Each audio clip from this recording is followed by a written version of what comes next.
What's up, Facebook and YouTube? How is everybody? Fantastic. What's up, everyone? How's everybody doing today? Got our Got the essentials. I know, me too. Today's talk is about Chick-fil-A. Oh, we're gonna make you guys hungry. Y'all are gonna watch me eat Chick-fil-A today. Hi, Jonathan.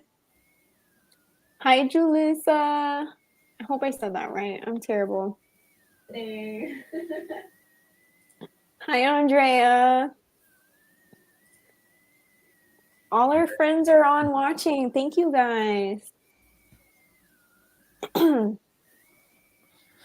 Love Carolyn it. Thank you, guys. Thank you, everyone who joined in today. We got some good stuff to share with you guys for the good, the bad, the ugly. Well, no, that's the Friday, right? Okay, I'll wait till Friday. Today's Q&A. Today's Q&A. I was trying to get ahead of myself already over here.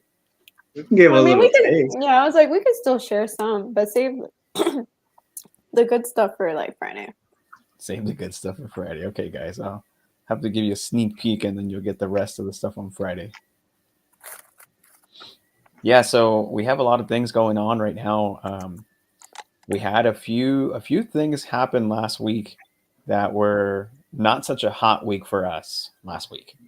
There was a few tough conversations, a few tough situations, and working through the weeds in some of them still right now. But I'll save that conversation a little bit more into detail for Friday. But lots of learning lessons for sure. This week, we're excited because Myron and myself, we're going to go with another partner to go walk a property in Tennessee. And super excited about that because we'll probably have a property under contract very soon. Under contract, guys. Amazing property, seller finance, freaking amazing terms. I mean, it couldn't get any better than that. So we'll be walking that property this week on Wednesday. And then obviously we'll let you know how that goes when we tell you the good, the bad, the ugly on Friday. That's so exciting. Are y'all nervous? I think more or less we're on a mission, right? Because we're coming home with the contract signed. That's the mission. I love it.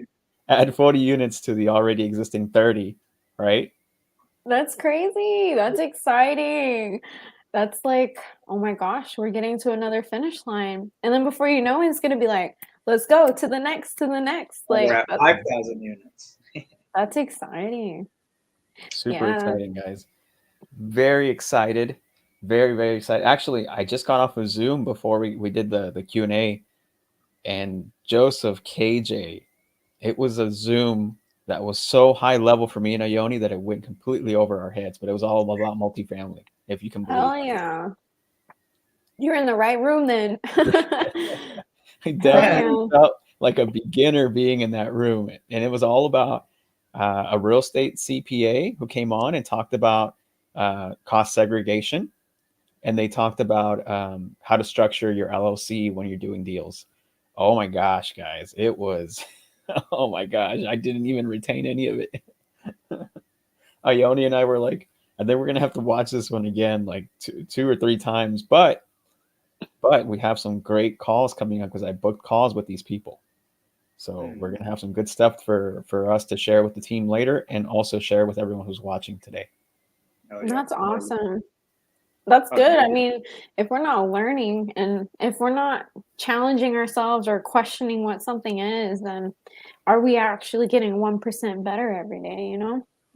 I do want to point out something, though, that I don't know if you guys caught it, but what I heard was that Oscar was doing his own thing, going out, while KJ and I were doing our own thing, and Myron and Carolyn are doing their own thing. He's bringing back that value to the team.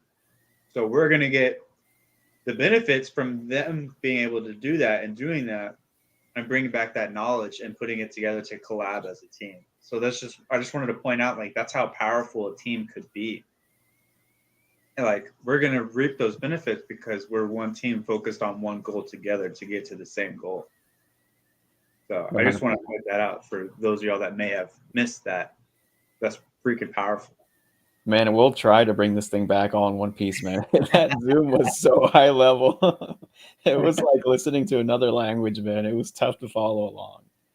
But it was very cool, very interesting to hear how cost segregation works. And I need to listen to it a few more times before I can bring it back. But I'm excited, super excited. While we watch KJ and Joseph eat Chick-fil-A, if anybody has any questions in the chat, this is a Q&A for anything in multifamily. So please bring up some questions. This is what we're here to do. We're here to help you guys. But on top of that, I'm going to add something real quick. This morning, KJ and myself woke up to a broker call this morning. This is how crazy the market is shifting right now for everyone watching who is brand new. Freaking brokers are calling us almost daily now. Even lenders, I would say that to Joseph, even lenders are calling us. And they're asking us, what is going on? We haven't heard from you guys. Give us an update. We have never, since we started this journey, no one has been following up with us. Now, because the market has shifted, they're following up with us. It's almost a little annoying because KJ was like, man, I'm 2 hours behind. And this guy's in Central time. He's calling me like at 7 my time. I'm still like trying to get my stuff together. It's crazy how they're calling us. And now they're like pushing us to make another offer. So it's cool, unique position to be in. I like being in this position, actually, guys. I don't know about you two, but I love being. Oh yeah, it's Absolutely. nice because it's like, so you don't have any other buyers then, you know? So it means if you really want to sell, you're going to meet me at my price. And that means that we can negotiate and make something happen. So it's exciting because it's like, instead of me having to like feel pressure to compete with other buyers, it's like they're coming to us, like praying that we like sign. So it is exciting. We haven't even got back to him yet. We still need to, but it's like, I don't know. It's like playing hard to get. For real. But it's like I mean it was the other way around, right? So brokers didn't have to do much. They just had to go talk to a few people. Boom, they got something. That's it. They were done. But now they're having to follow up with people and probably cold call buyers in order for them to get some traction going. It's so crazy how this has shifted, man. I'm excited to be alive right now. I really am. It's a great opportunity for all of us. Okay, Jonathan has a question. Jonathan says, what's the best course of action one can take to make that move? He's talking about his right above that question. Oh, shoot, I didn't see that. Sorry. Okay. How difficult is that transition from single family to multifamily? What's the best course of action one can take to make that move? Do you want to answer that, Joseph or KJ? I can answer that since her mouth was full over there. I would say the transition is not necessarily difficult in the physical sense. I think the hardest part about it is mentally making that transition, putting yourself in the mindset that it's possible, right? I mean, we're looking at $1 million plus deals. Like, I think the two that we're really considering right now that are forefront of mind, one is $4 million, the other is 8 million, a little over 8 million. Like, that's pretty unfathomable. Like a year ago, I would have never believed that I could do that. You know what I mean? So I think that is probably the hardest part about the transition. Not necessarily like learning the information, because yeah, that's difficult, but you know, you can go and learn that stuff. You know, you put the time and the effort, the energy to go learn it, you can learn it. It's not necessarily a super crazy thing to do. I think really your hardest part is mentally making that shift and believing that it's actually possible for you, one of the little guys, right? I mean, that's what we were. That's what we still are. We're one of the little guys, and we're out here making it happen in this realm of big ballers, right? I mean, that's what you have to put yourself out there to do. So I would say, my opinion, that's the hardest thing you could do right there. Now, the best course of action to actually do that I would say two things. One, get in the right rooms. Absolutely get in the right rooms. I would say if you're here, you're taking the right step in the right direction. You're getting in the right rooms where people are talking about this kind of stuff, and it's become more of a norm rather than something that's just kind of crazy absurd. So I would say that's the first thing, right? And the next thing I would say that you should do is to start working on yourself, right? Start working on yourself to, I know KJ talks about this a lot, but people have trauma, right? People have trauma in their lives and you may not even know it. Like, that's the honest truth.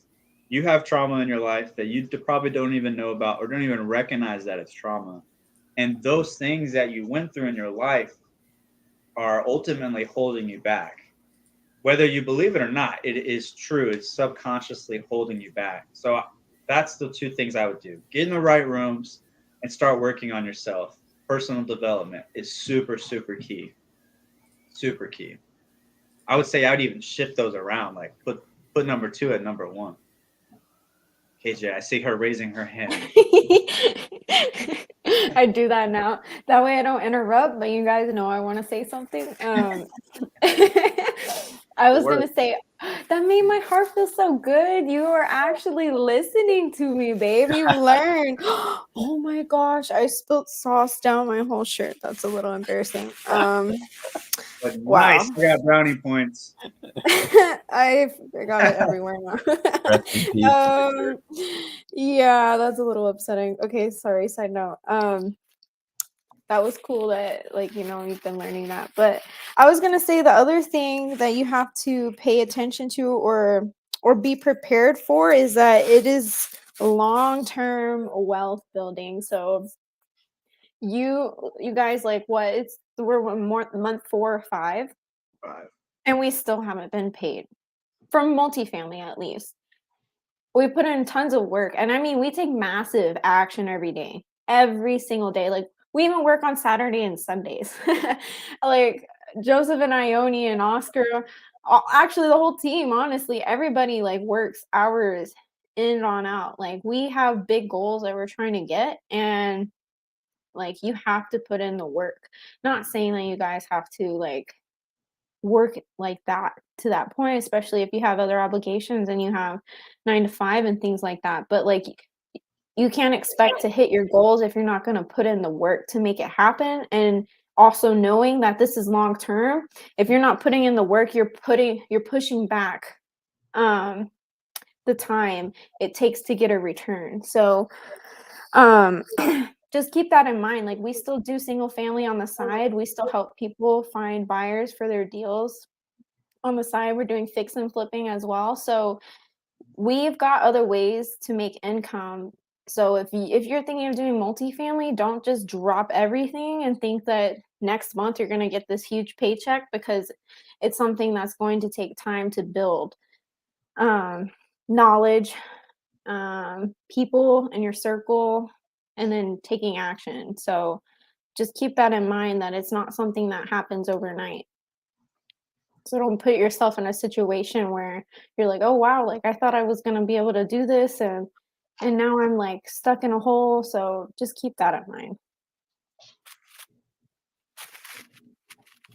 That's all I had to say. Solid answer. Oh my gosh, I got it on my headphones. Does anybody else want to touch on that question? Carolyn, I know you just popped in. He was asking how to. Oh, you This can is go the ahead. question. Yeah. How difficult is that transition from single family to multifamily? Part 2 of the question. What's the best course of action one can take to make that move? So I say we are currently still doing single family. There's there's a transition, but there's, like, we're riding both waves, really. It's the mindset shift to take on more capacity to do both single family, because that's very important to keep your active income running, and still allow how much focus we've given multifamily over the past 5-6 months. Like, it's that mindset shift to level up and say like, okay, I'm going to expand my capacity, my volume of what I'm doing and what I'm focusing on.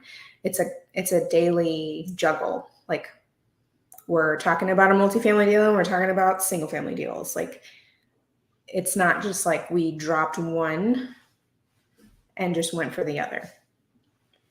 At times it feels that way, but it's not. Like, we can't let that happen. We got bills to pay. Yes. Awesome. Exactly. Let's go to the next one. Where are you guys looking at? I assume the question is, where are we looking for multifamily deals? Yes. Oscar, you want to touch on this? Sure. I guess what we decided to look at, it would be primarily in Texas. Correct me if I'm wrong here, guys. I may have been sleeping whenever we refined our box, but primarily in Texas. Dallas, DFW area is open for us. Like, that's ideally where we'd like to be at. And then Houston as well. Obviously, we'd be open to San Antonio, Austin. It just depends on the deal as well, because I know we refined our buy box as a team, as a group, to look at specific things that we would like to tackle, because I think you guys have been watching us enough now that you guys know that we're a team, and we've expressed this in our few Zooms, I believe even some lives. None of us here have experience in fix and flip or construction. And so if there's a deal that comes along or comes across our desk that's like a huge value add type of a deal, right? Like, it needs a lot of construction work, it's probably not going to be a fit for us. And I'm not saying that we wouldn't take a look at it. It's just that as a group, we've decided to focus where our strengths are, and we know who our partners are as well, who can back us up in any deal that meets our buy box. So I think we're looking more for, correct me if I'm wrong here, guys, but Class A is kind of like our priority. Also, B is in the buy box, and then C, as long as it's like a nice location and it's stabilized, type of C, right? So I'm sorry, Class C stabilized. And did I get that right? Yeah, pretty much, man. Pretty much. We're not here. Let me add this too. We're not opposed to looking outside of those specific areas, but what we would need is a boots on the ground partner to be able to head either if there's project management that needs to be done, as well as actually being boots on the ground at the property. For example, the reason we're considering this Tennessee property is because the person that brought it to us lives in Tennessee, and they're within, I think, 3 hours of the property. So if we ever have to do anything or someone has to go to the property, he's going to be our guy that will actually go to the property and take care of business. So we would consider anything in the Sun Belt, but if it's outside of those areas that Oscar mentioned, we would have to have a boots on the ground partner in that area early on, at least, right? Early on for the first couple of deals. Once we've got a few under our belt, then we have no problem going out there and just making the flight to do it. But for now, that's our particular areas that we're looking at, particularly the DFW, basically the Texas Triangle, right? DFW, Houston, San Antonio, and pretty much all the major markets in between. He just summed our 4-hour meeting up into 2 minutes. I want to touch on this from Joelle. I've heard you ask this multiple times, or I've seen it multiple times, where you're asking and saying how brokers have a few serious buyers and they have a list of regular buyers. I would say I wouldn't worry about that. I feel like that's coming from a scarcity mindset. Like, I could care less how many buyers they have. I don't even know how many buyers my brokers have. You know, all it is about is building a relationship with them. Like, I'm not calling them to see if I'm number one on their list, nor does it matter. If they're calling you and they're sending you deals, that's all that matters.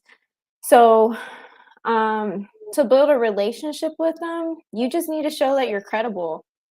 Hi, babe, I see you peeking. Awesome.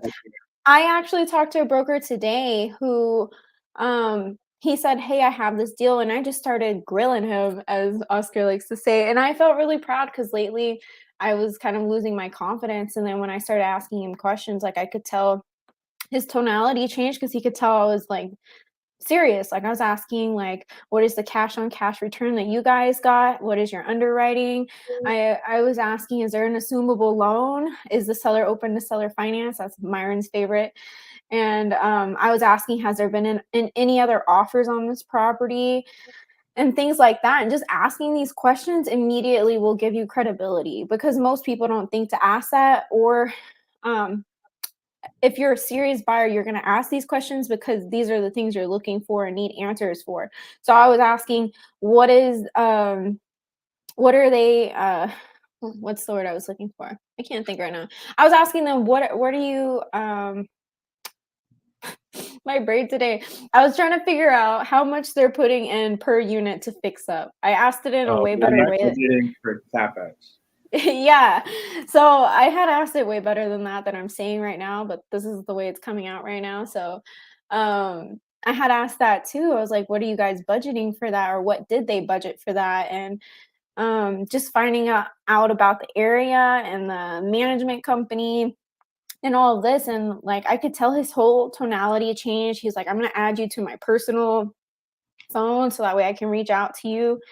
And that was my first time talking to him today. So and then he sent me 2 deals with financials. So me doing that, I didn't even have to send him proof of funds. I know a lot of people ask me, how do I send proof of funds? Or someone says, this person's telling me to send in an LOI, proof of funds, and what was the other one? There's 3 of them. Usually it's wholesalers that ask you for this stuff, Like and a I bio. I start giggling because I'm like, if they knew and understood the game, they would not be asking you for an LOI without seeing financials. That just doesn't make sense. And it just cracks me up because I'm just like, these wholesalers kind of just see other people doing that, and so they're like, okay, I'm gonna ask that when people ask me for stuff.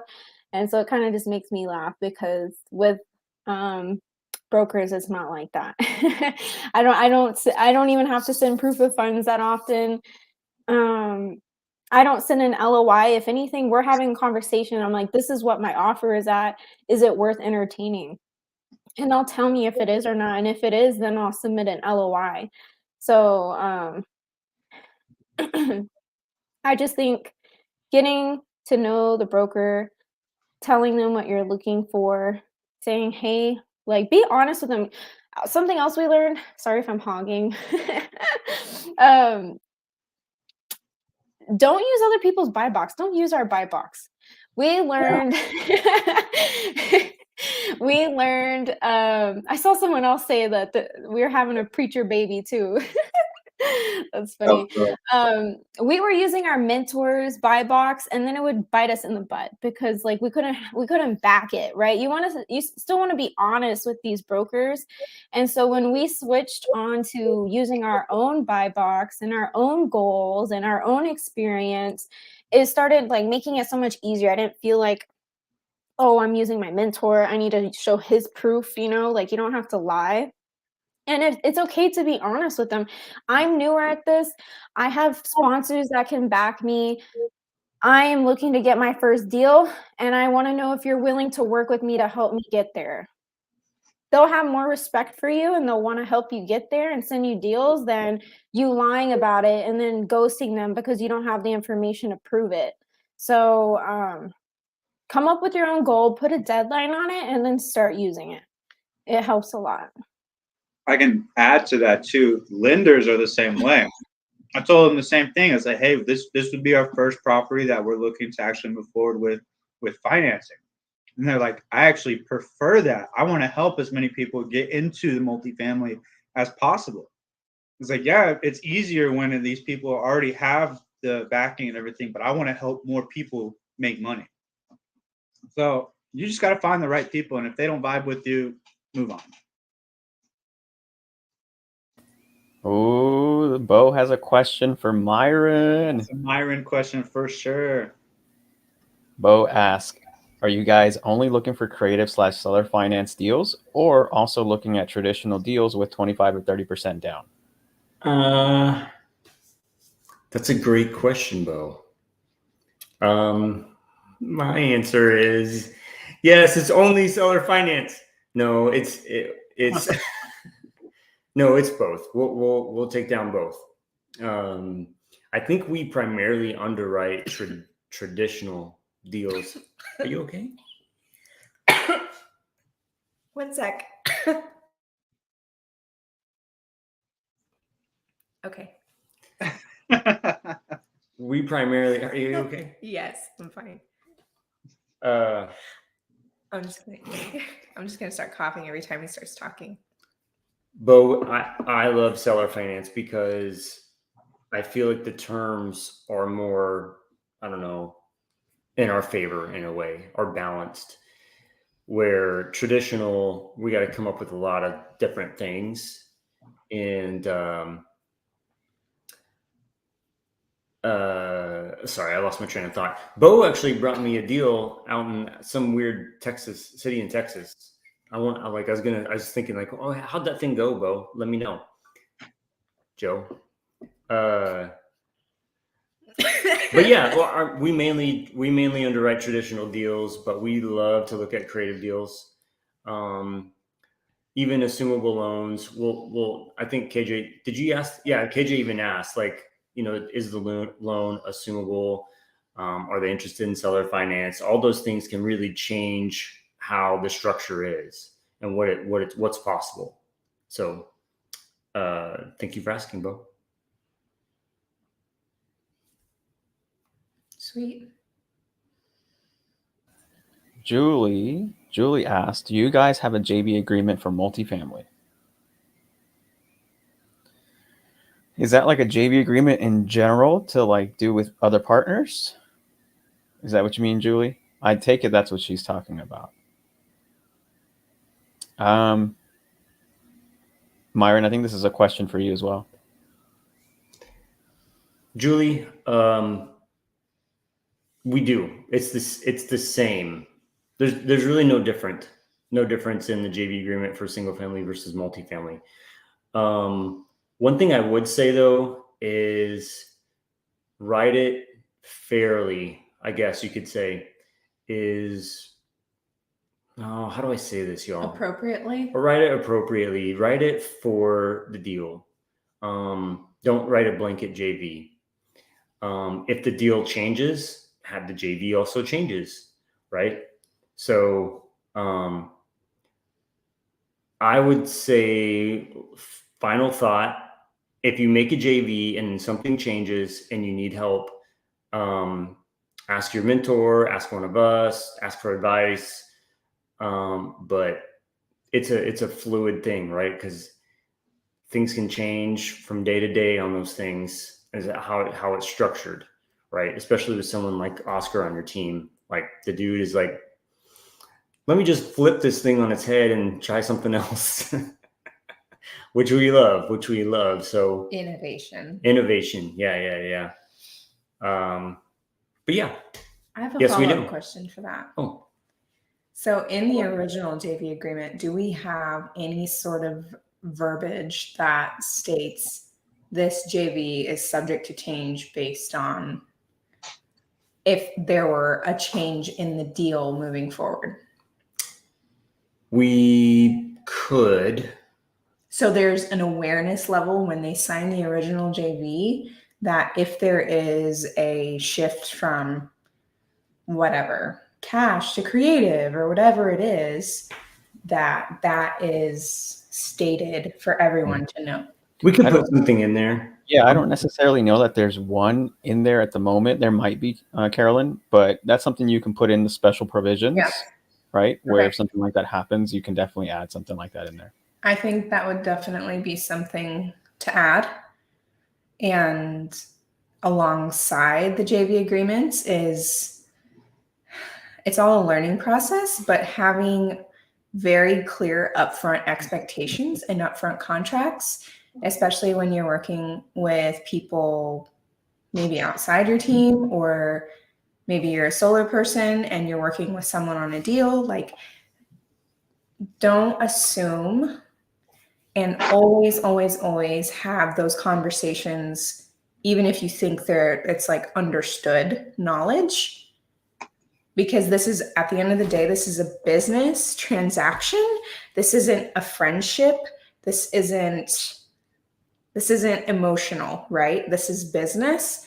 And if the people who are partnering with you on a deal have a hard time separating business from personal or emotional, then you want to protect both yourself and them from any discrepancies moving forward. Like, you just want to set up the transaction to be successful, right?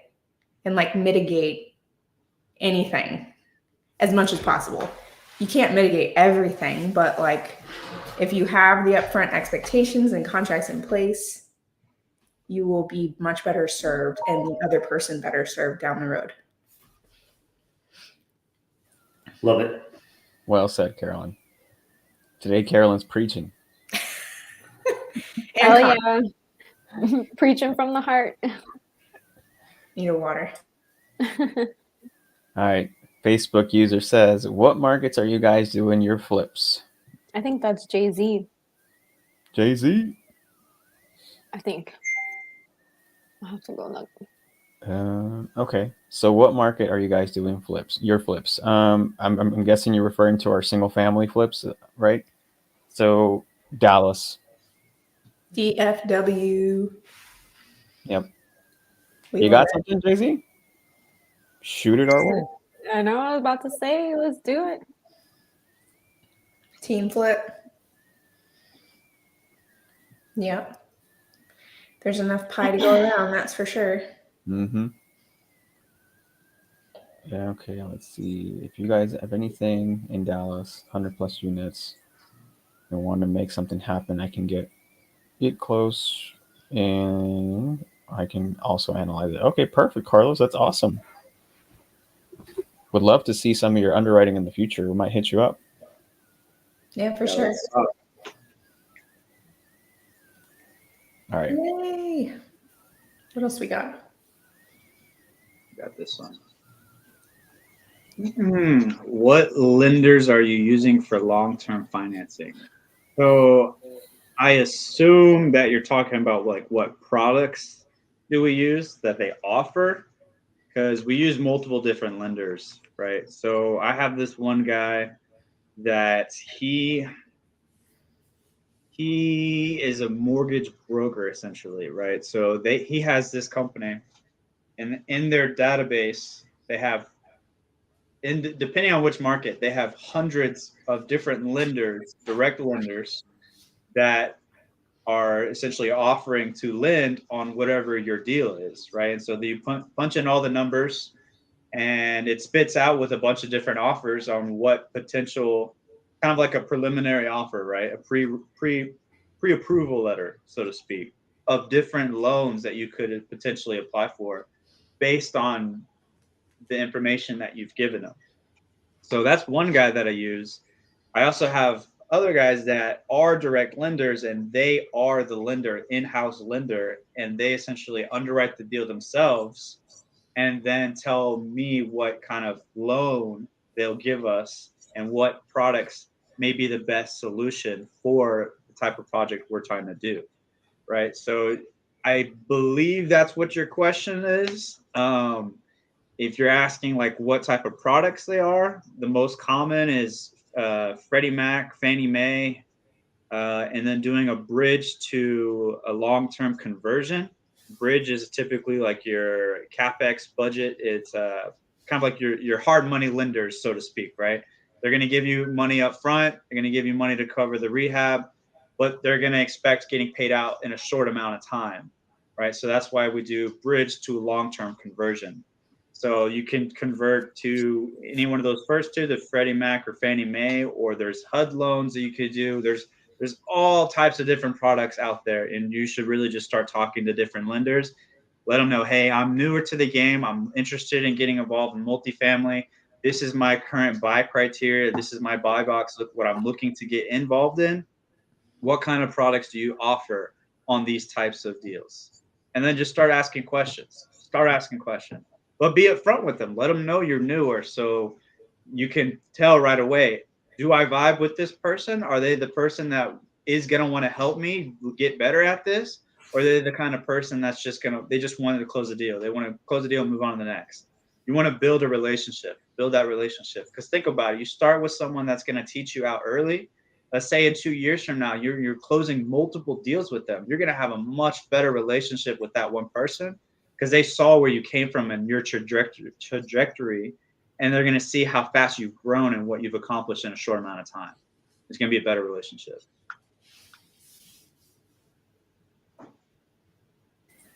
Sweet.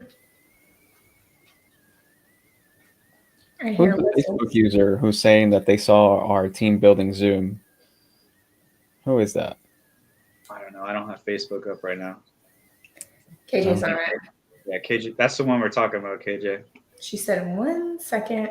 Just so y'all know, if you want to have your name posted, you can either go set it up through the account, but the easiest way to do it is to watch it from one of our YouTubes, and then it will just say your name automatically. Or Facebook page. Or like watching our personal Facebook pages. I don't know why it does that either. It makes no sense. It's super weird, but those are the easiest ways. That way we can address you by name and not Facebook user. It's Jay-Z. Jay-Z put this. Jay-Z. Awesome. Well, I'm glad that Zoom was successful. It was KJ's brainchild, and I'm so glad it turned out good. It was so good. People keep asking us for more and wanting the recording, which we're still working on trying to put that somewhere. We don't have space, so we're working on clearing that out. And we're thinking about doing another one next month. So stay tuned. Yeah, I had more people ask. So we will schedule another one for you guys.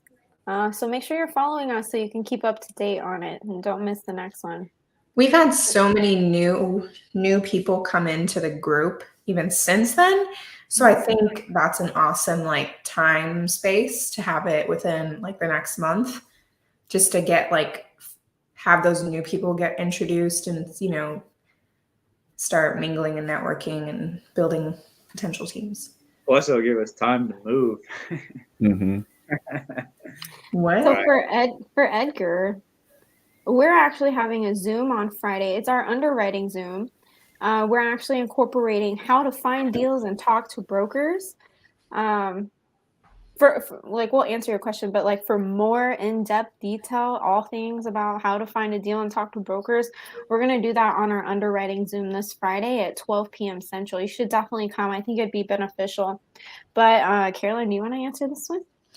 Wait, I want to touch on that one more thing. We're also trying to get arresting me right now? No, I'm telling you.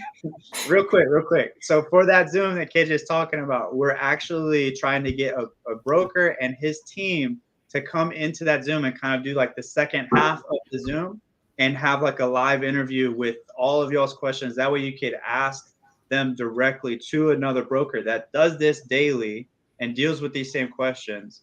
That way you can get inside their head and see what they're looking for when these questions are being answered and asked.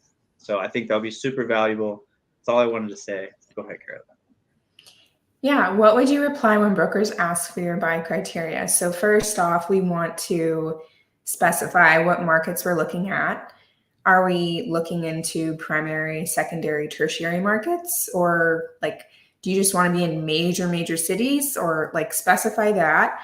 And then specify what the unit count range you're going to be in. Myself and KJ, when we talk to brokers, we specify that we're looking for a minimum of 40 and up. So we actually probably like to be closer to the higher end of, near 100 and up, but we'll go down to a minimum of 40. And then Class A, Class B, and Class C. Value add opportunity, but we've also refined what our value add is going. I think Oscar touched on that a little earlier of just how much value add we're looking to take on since we're not experienced in fixing and flipping in that sense. So that's kind of specific to us at how much fix and flip and value add we're going to take on as far as renovating properties. And I know that we refined it to, we want to at least look at deals that are 80% stabilized, meaning like rents and everything have been stabilized at 80% or better, which probably it's going to have a gray area and probably go down around 70.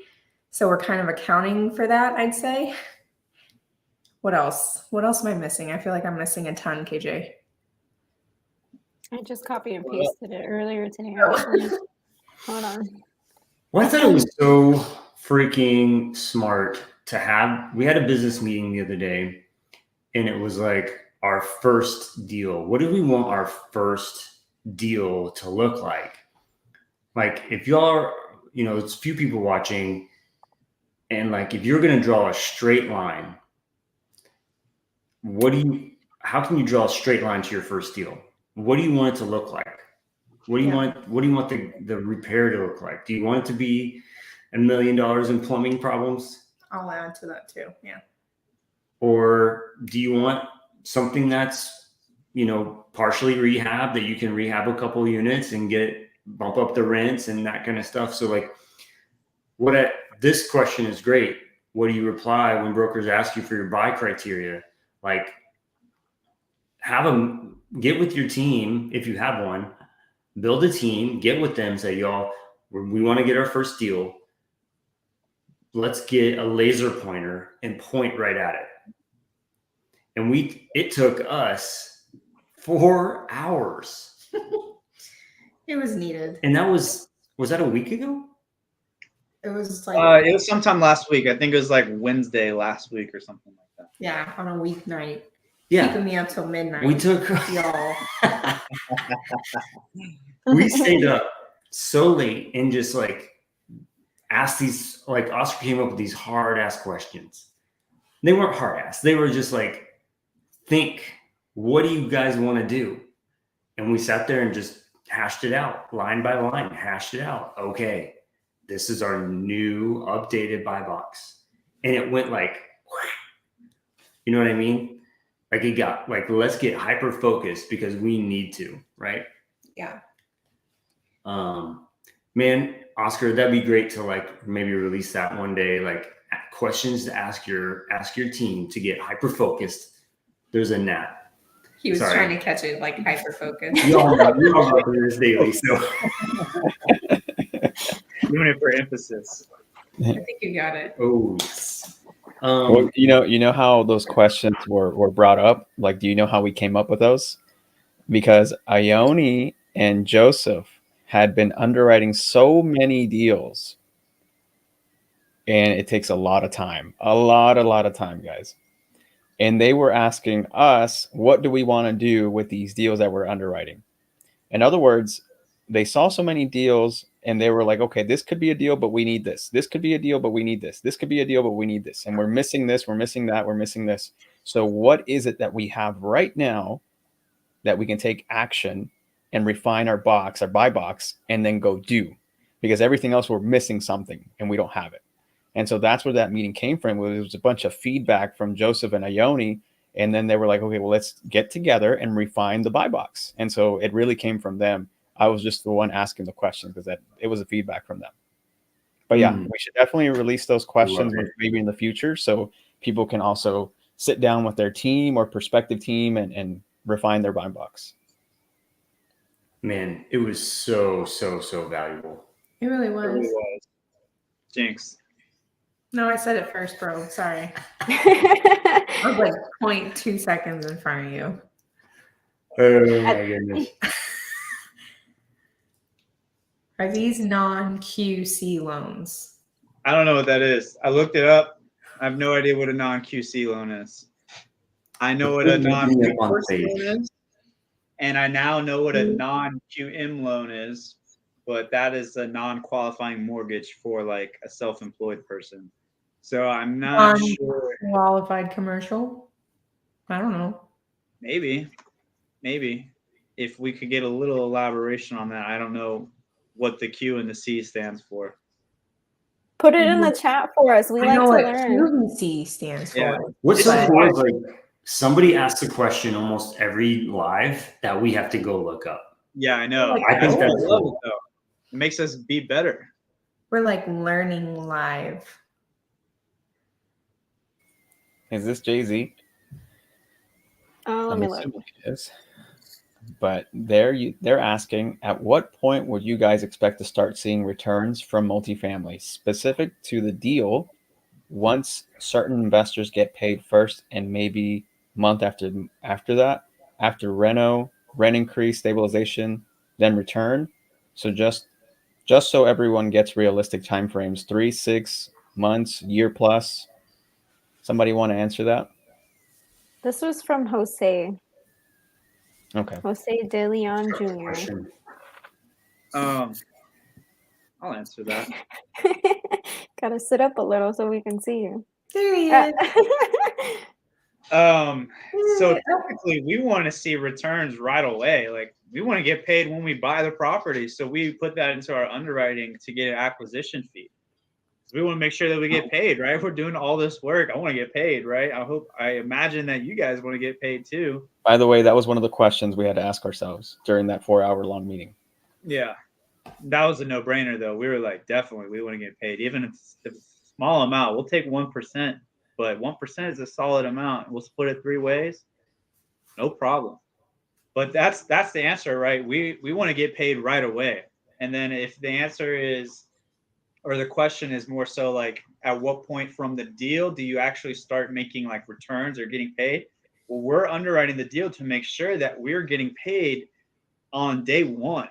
That's ideal situation. Yes, we'll look on some case by case to see if maybe we'll get paid by month 2 or 3, maybe even month 6. We were looking at one today where if we were to move forward with it at the current numbers, we wouldn't get paid until month 11, which is it's kind of out there. But some people look at deals and they, as long as they are positive on year 1, they're okay with it.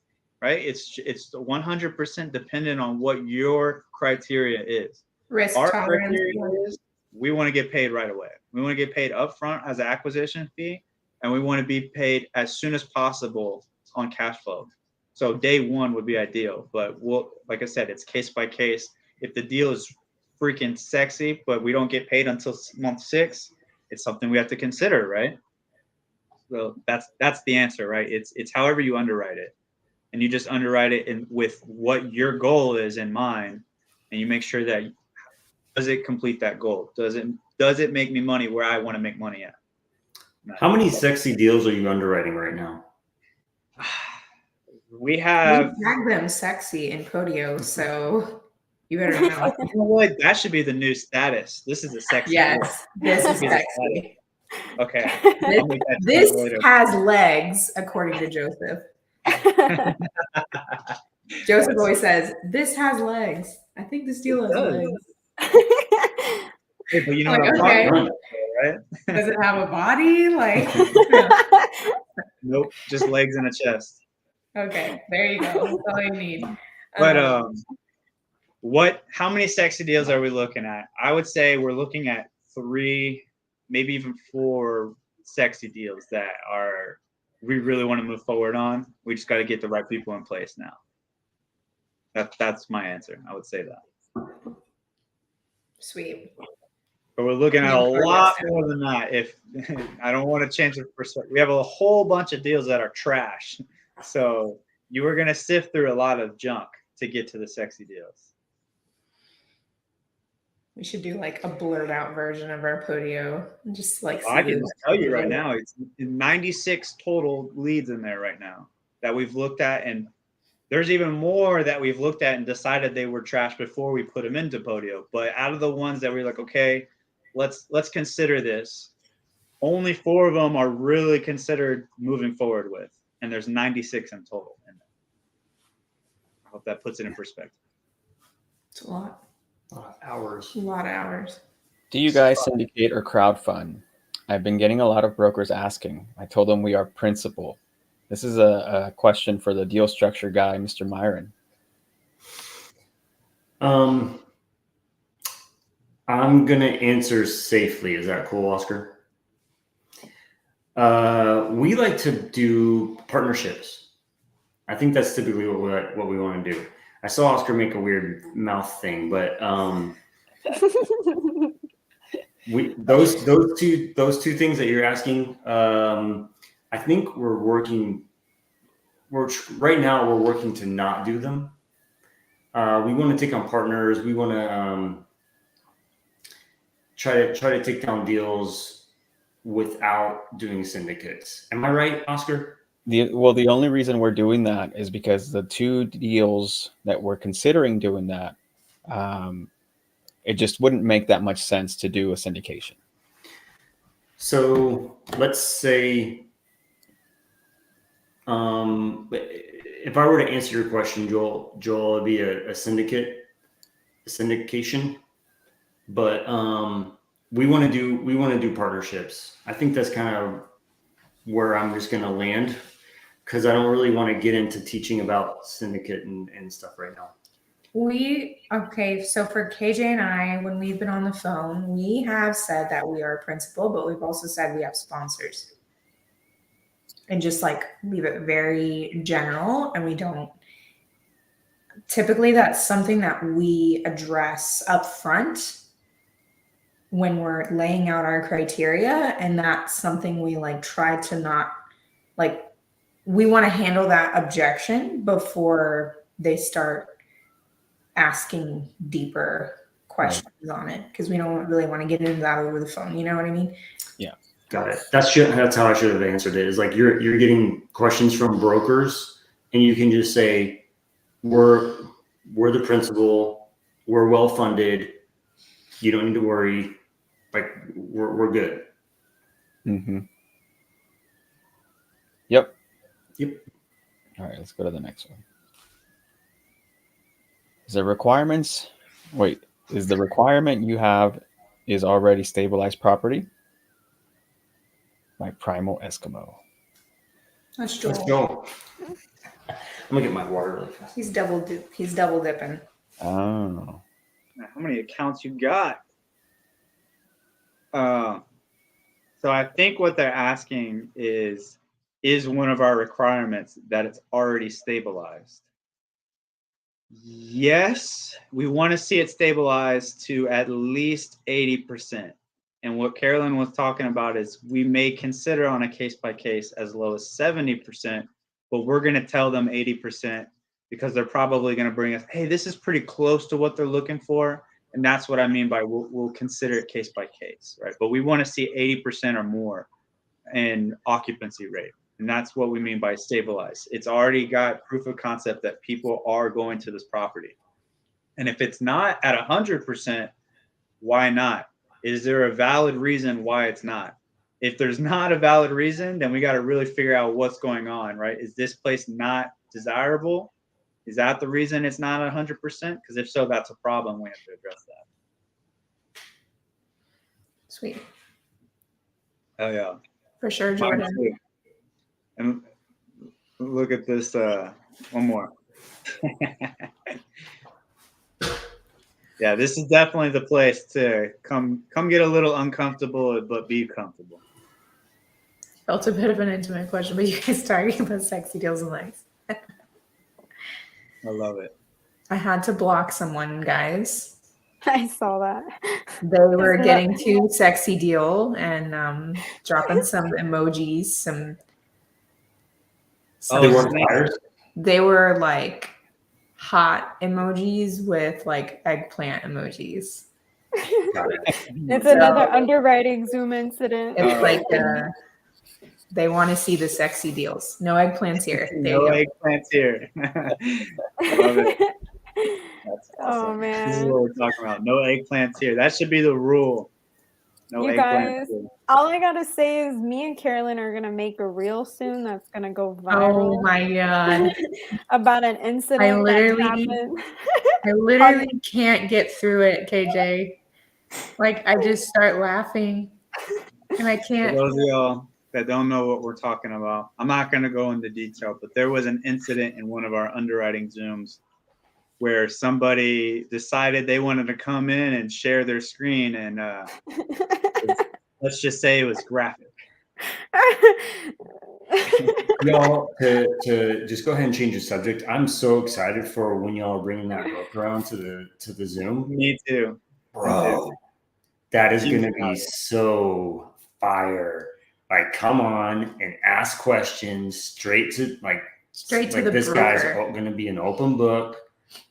Man, that's gonna be so valuable. How did you guys meet him? How did you guys get him to agree to do that? You know what happened, man? I'll answer, and then Oscar, I want you to finish it off. You know how it happened? We developed a relationship with him. That's how it happened. We started talking to him. We were in the same circles, and I believe Oscar was the first one to really start talking to him. But he was in some of our same circles, and we saw the work he was doing, and we just made a relationship with him. And then we were on a Zoom with him, and we just started talking. And we were like, hey, my wife was saying, like, this is the idea we were thinking about. I was like, dude, you should come on and do that. And it got even more elaborate. And Oscar, I want you to kind of touch on it more from there. Yeah, so we were just kind of like asking questions like, hey, you know, wouldn't it be cool if we like did this, and started brainstorming ideas with him right then and there? And he'd be like, yeah, you know, this is what we used to do in one of our little mentorships when they brought us together. We did this, and we were like, hey, wouldn't it be cool if we just like brought you into one of our Zooms, and like we had a preset of questions that our group is asking, you know, what to ask brokers, and you know, we can just ask those questions to you guys directly, so the whole group gets value, and you know, you guys can like answer them right then and there in the live Q&A or whatever, or a live Zoom. And he was like, dude, that'd be amazing. And so we formulated that little plan right then and there. Just happened like that. And we got a plan together. And so he was like, okay, I might be able to even bring in like one of my partners who's another broker, or I might be able to bring in my team, and so you guys can talk to the entire team. I'm like, oh my gosh. Fires in the chat. Fires in the chat. And this guy, he's super cool. I mean, he's been on here on our last Zoom. Joseph highlighted him. Zach McQueen, you know, he's a broker himself here in the Dallas area. And the way I met this guy was through Carlos, our mentor. And I met him through Carlos. I don't remember exactly how, but we started talking, and then we went to go walk properties with Carlos. But okay, so when we walked properties, nobody told me I was going to go walk with properties with Carlos, but nobody told me I had to be dressed up. So everybody's like in like this casual attire, and I'm over here with a t-shirt and some shorts on and some tennis shoes. And I felt like everybody was looking up and down at me. I'm like, okay, I think they're judging me. but I was the only one at that event, or at the walkthroughs, taking massive amounts of notes, right? And the second thing, I was asking very, very good questions. Very, very good questions. And I think when they heard me ask those questions, a few people kind of turned their head, and I'm like, who are you? Right? And then they were asking me like, how do you know Carlos? You know, the typical question that everybody was asking themselves around there. How do you know Carlos? I was like, oh, by the way, I connected. Spanish. Yeah. I was like, do y'all know Keston? And everyone was like, yeah, I know Keston. Yeah. Okay, cool. And I was like, yeah, I was the one who connected Keston and Carlos. And they're like, you were the ones? Like, yeah, you know, that's.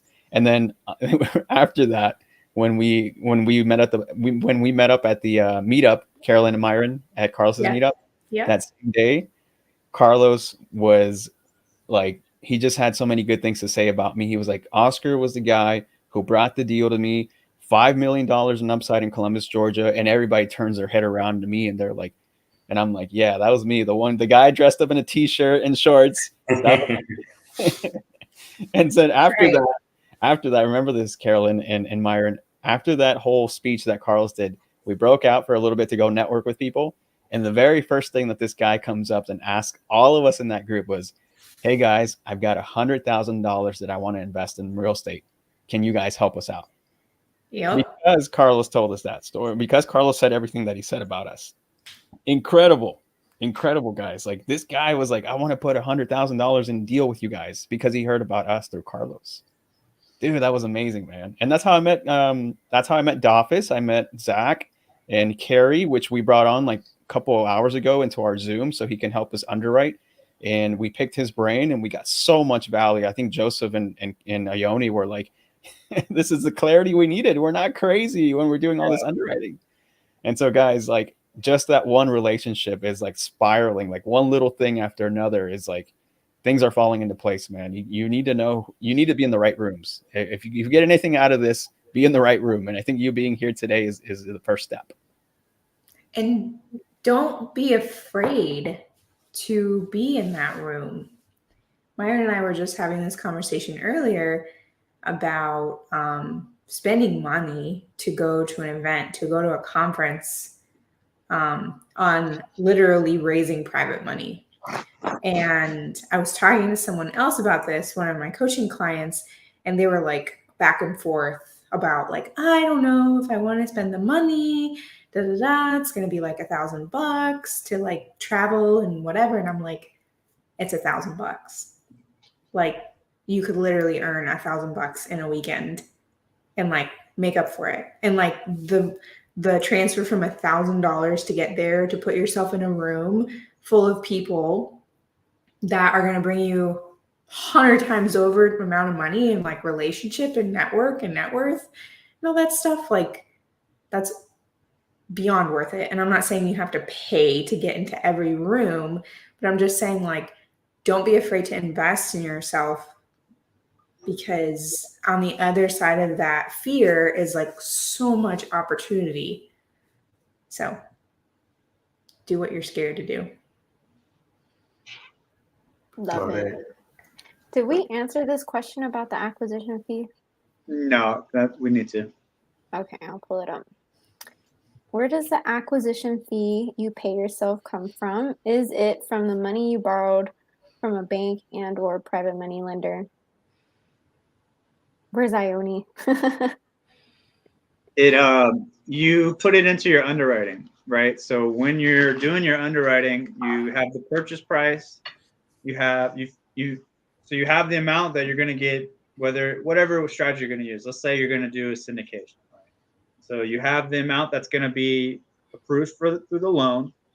Then you have the amount that you have to pay as a down payment to get the loan. Then you have the amount for your CapEx budget and all these other things, carrying costs, closing costs, attorney fees, everything. You budget all that stuff, and included in that, you also include your acquisitions fee. So in your total raise, the amount that you have to raise, the total amount you have to raise, comes from all of that collectively. So you just underwrite your acquisition fee into your underwriting. So it comes from, usually it depends how you do it, right? If you syndicate the money, then it comes from whoever you syndicated money from. You're essentially getting paid on the front end, and then you still have to do the deal. If you're getting it from a private money lender, all of that from a private money lender, then it comes from a private money lender, right? It just depends on how you structure it. Couldn't have said it better. Thank you. Myron says that. That's so weird. I love saying that. That's funny. Thank you. Did you guys have any other questions? We've been on for an hour now. So if y'all got any more questions, you can answer. If not, we're probably going to call it a night. Look, Joel said it best. 3-hour meeting. Asking questions is key. 100%. That's how we I don't learn know all the time. anybody else to say that. For real. It's our dogs. Yeah, I was like, did you put them outside? Yeah, they were barking. They had to go poop. You didn't hear You them don't have whining? to say that on here. I mean, we were talking about sexy legs earlier. I mean, that's not that word. Yeah, that's totally different than what you do in the bathroom, Joseph. Answer that. So we're going on a trip, right? Oh, yeah. We are We're going on a trip. What? Yeah. Oh, On your favorite rocket ship, zooming through the sky. I was waiting for it. Little Einstein. I can't not sing that when you. We gotta do the when you say remix that. version. What is the remix? Start beatboxing. Oh, I can't do that. All right, we're going on a trip. To Babe, stop. Myron and Oscar are going on a trip to meet our potential partner in this deal. And Oscar kind of touched on it earlier. They're going on a mission. What's that mission? Come back with a contract. Ready to go. Ooh, Yo, hell yeah. yo, it is gonna happen. I need It to waive is. the contract. Yo, on it my is face. gonna happen. Wait, we need a Myron dance for that. Oscar, please record him when that happens and get a Myron dance. And then That's exactly what I was gonna say. Y'all go our Instagram handles are on our, what do you call that? Labels right in front of us. Mhm. Those things. Yep. Follow us. Follow us on Instagram. We're gonna be blowing it up on our way out there. Hell yeah. So follow us. Oscar's gonna be dancing. I'm gonna be dancing. We're gonna sign the contract. You guys should get fake papers and like throw them up in the air and just start dancing. Like, Heck Like, yeah. we're Like gonna it's throw the our contract. contract. but it's not the contract. No, it's gonna be like very nicely in a folder. Like What if it is a contract? Oh, like a nerd? Like, are you gonna get a briefcase? Yes. And, like, do a briefcase dance? Yes. Okay. You can wear a But tie. then- Are you He gonna might be like, actually give you a paper Not contract. much. He's an old school guy. Like Jim. Okay, like Jim. I would love to see Oscar get in on this dancing. Me too. Because we've Oh seen my Joseph and Myron. We're waiting on Oscar now. Oh, really? Oscar's a big boy. Oscar's like, stop talking about it. It's not happening. I know, right? If you guys invite like 5 people to this week's Zoom, and we have over like, I don't know, X amount of people, then I might do a solo. How many people? Because we had 60 something, 64, I think, in the total participants. Underwriting. 100. Zoom. 100. 100? If All we right. get 100, then Oscar's gonna do a solo dance. Oh shoot. All right, guys, invite your friends. You know, invite your kids, your wife, your husband, everybody out there. They all have to get on separate Zoom accounts. Don't get my reference. Wait, is it literally a bro trip? Is Ione not going? No, Ioni's not going. It's a bro trip. Oh, Pro tip. dang. If only Joseph could go. Oh, I know, I want to go. Joseph. If we were not moving this month, we'd go. But we're about to drop we just dropped $5,000 today, so that's just on the stuff. Now we're gonna have to pay for gas. That's another Sheesh. $500 easy. That's a shisharon right there. Yeah. So that's the reason why I'm not going. Well, you better bring Ione back some shisharon. We'll be there in spirit. Yeah. Dang. Just Just definitely. FaceTime me while you're Wow. walking in. I'll be right there with you. So you guys are gonna like take turns driving then, yeah? Oh yeah. We're both going to be sleeping and let the car just drive by itself. Don't Yeah, he has that new one. don't start.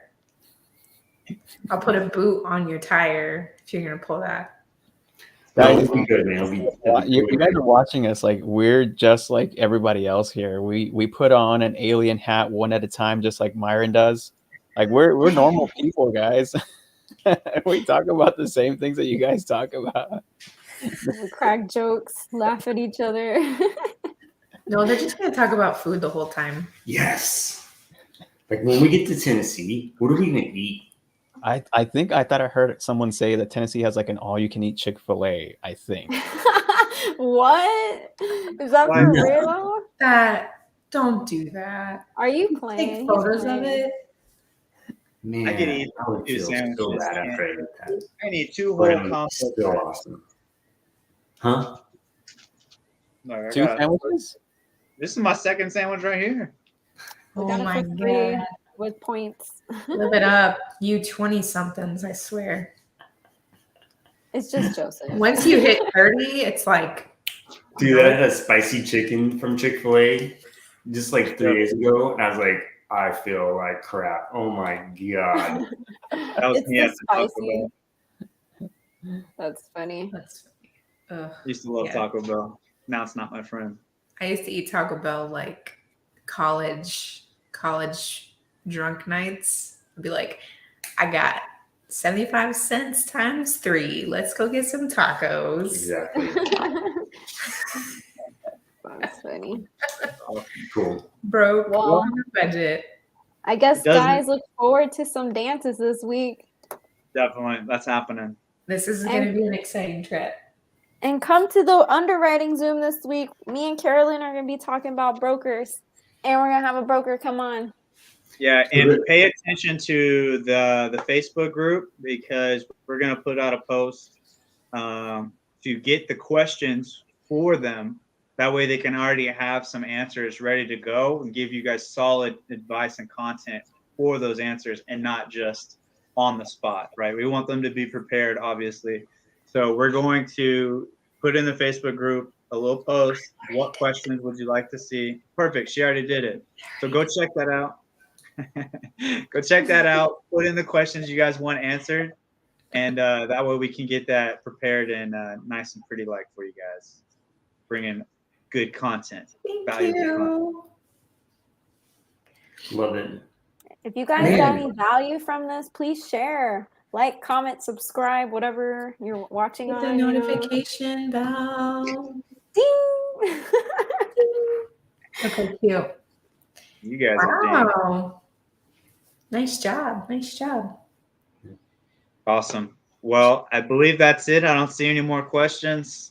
We appreciate you guys joining in each and every week. We'll be here again Friday morning, and the rest of the day Friday, most likely. Friday's social media day, so join in. Friday is media day for sure. All right, guys. Thank you guys. Have a good Appreciate one. Appreciate you all. it. Bye.